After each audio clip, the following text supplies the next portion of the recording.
শোন, আজকে একটা পোস্ট করছি, সবাই যে কয়ে দে যে আমি একটা পোস্ট করছি। ঠিক আছে।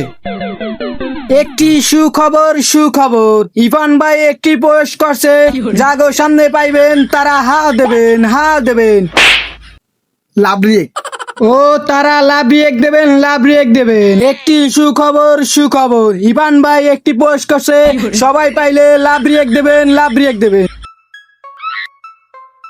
কি রে, আধা ঘন্টা হয়ে গেছে, এখন একটা রিয়েক্ট করতে আছে না? এইটা আবার নতুন কি? এত প্রত্যেক দিনে হয়। তোরও তাহলে আজকে থেকে খাওয়া বন্ধ। এখনই পড়বে লাইক। তুই এত শিওর কেমনে? কারণ আমার ফ্যাকারিতে লাইক দিম।